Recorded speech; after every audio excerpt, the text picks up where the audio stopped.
बाबा केदारनाथ के धाम में पहले और अब में कई तब्दीली आ गई हैं। इस पर बात करने के लिए हमारे साथ हैं श्री बद्रीनाथ केदारनाथ मंदिर समिति के चेयरमैन अजेंद्र अजय जी। क्या क्या तब्दीलियां आई हैं कंस्ट्रक्शन से लेकर काम तक? देखिए, वर्ष 2013 में जो भीषण प्राकृतिक आपदा आई थी उसमें केदारपुरी एक तरीके से तहस नहस हो गई थी और यहाँ पर जो भवन थे, धर्मशालाएं थी, गेस्ट हाउस थे, पूरी तरीके से नष्ट हो गए थे। तो उसके पश्चात जब से केंद्र में प्रधानमंत्री नरेंद्र मोदी जी ने कार्यभार संभाला है, उन्होंने अपने विज़न के अनुरूप केदारपुरी को एक नया भव्य और दिव्य स्वरूप देने का प्रयास किया है और उनके विज़न के अनुरूप आज केदारपुरी में तमाम निर्माण कार्य हो रहे हैं। केदारपुरी को पूरी एक मास्टर प्लान के तहत बसाया जा रहा है और आप देखेंगे कि 2013 से पहले जो केदारपुरी थी और आज की केदारपुरी में ज़मीन आसमान का अंतर आपको दिखेगा। पूरा जो यहाँ पर निर्माण कार्य हो रहे हैं बहुत व्यवस्थित तरीके से हो रहे हैं। मंदिर परिसर काफ़ी चौड़ा हो गया है। उसके अलावा जो आस्था पथ है, यहाँ पर प्लाजा बना है, तो एक उसने केदारपुरी की भव्यता को एक नए आयाम दिए हैं। तो प्रधानमंत्री नरेंद्र मोदी जी लगातार इन निर्माण कार्यों की मॉनिटरिंग कर रहे हैं और ये बड़े सौभाग्य की बात है उत्तराखंड के लिए भी कि वो उनका केदारपुरी के प्रति अगाध आस्था और श्रद्धा है।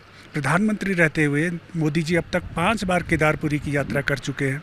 तो स्वाभाविक रूप से केदारपुरी की महत्ता में आज जो यहाँ पर बड़ी संख्या में यात्री आ रहे हैं और आप आंकड़े देखेंगे तो पहले बद्रीनाथपुरी में यात्री ज़्यादा आते थे और उसके कई गुना कम यात्री केदारपुरी में आते थे। लेकिन प्रधानमंत्री जी ने जिस प्रकार से यहाँ पर यात्राएं की, एक तरीके से ब्रांडिंग केदारपुरी की हुई है, उससे आज केदारपुरी में यात्रियों की संख्या में कई गुना वृद्धि हुई है। आप देख रहे होंगे, खुद भी देख रहे होंगे, आज कपाट खुलने से पहले ही यहाँ पर इतनी बड़ी संख्या में लोग पहुँचे हैं और उसके अलावा आप मार्ग में देखेंगे, पैदल मार्ग में भी तो हज़ारों की संख्या में कपाट खुलने के अवसर पर सहभागी बनने के लिए लोग यहाँ पहुँच रहे हैं। तो स्वाभाविक रूप से प्रधानमंत्री जी ने जो केदारपुरी को लेकर के एक नया विज़न दिया है, उनके विज़न के अनुरूप जो निर्माण कार्य हो रहे हैं, जब ये निर्माण कार्य पूर्ण हो जाएंगे तो केदारपुरी एक दिव्य और भव्य आध्यात्मिक नगरी के रूप में उभरेगी। मंदिर के चारों तरफ क्या क्या मंदिरों का निर्माण हो रहा है? ईशान मंदिर, बाकी सारे मंदिर के बारे में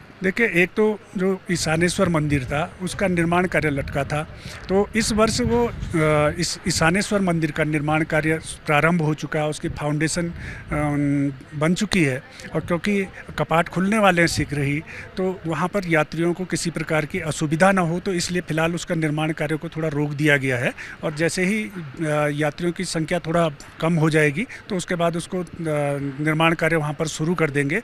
और बद्रीनाथ केदारनाथ मंदिर समिति को एक श्रद्धालु के माध्यम से उन्होंने उसके लिए हमको धनराशि भी उपलब्ध कराई है।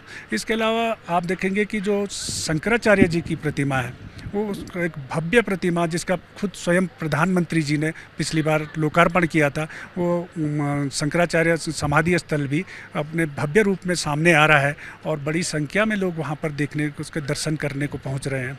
जो ये परिवर्तन आ रहा है, इसमें खर्च भी बहुत हो रहा है, प्लानिंग भी बहुत हो रही है, ये कौन देख रहा है? देखिए, जो जितना भी इसमें पैसा आ रहा है ये केंद्र सरकार के स्तर से, इसमें अधिकतम जो राशि है वो केंद्र सरकार के प्रयासों से आ रही है और प्रधानमंत्री नरेंद्र मोदी जी के प्रयासों से जो भारत की बड़ी जो कंपनियां हैं, जो नवरत्न कंपनियां हैं, उनके द्वारा केदारपुरी में भी और बद्रीनाथपुरी में भी CSR फंड से धनराशि दी गई है।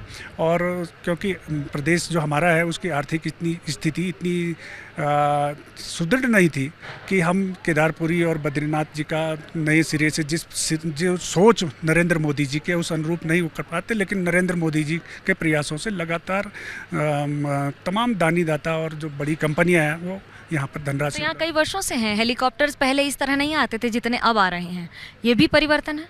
देखिए, हेली सेवाएं क्या है कि कई लोग ऐसे श्रद्धालु होते हैं जो चलने फिरने में सक्षम नहीं है, तो उन लोगों के लिए एक सुविधा के रूप में है। और अभी जो केंद्र सरकार ने अपना जो बजट अभी इस वर्ष पारित किया था, उस बजट में नए रोपवे के प्रावधान उन्होंने किए हैं, तो हमें उम्मीद है कि केंद्र सरकार ने उसके लिए बजट प्रावधान किया है, तो जल्द से जल्द वो बजट रिलीज़ होगा और हम केदारपुरी तक रोपवे का निर्माण भी होगा। और उसके साथ में आपके जानकारी में एक बात और देना चाहूँगा कि अभी विगत दिनों हमारे प्रदेश के मुख्यमंत्री जी ने भी एक घोषणा करी है कि जो एक वैकल्पिक मार्ग यहाँ से केदारपुरी से और जो हमारा जाल चौमासी कालीमठ क्षेत्र है वहाँ तक ले जाने का वो किया। तो अगर वो मार्ग भी बन जाता है तो फिर काफ़ी सुविधाएं यात्रियों को यहाँ पर हो जाएंगी। टनल बन रहा है, गुप्तकाशी तक ट्रेन भी आएगी, उसको कैसे देखें?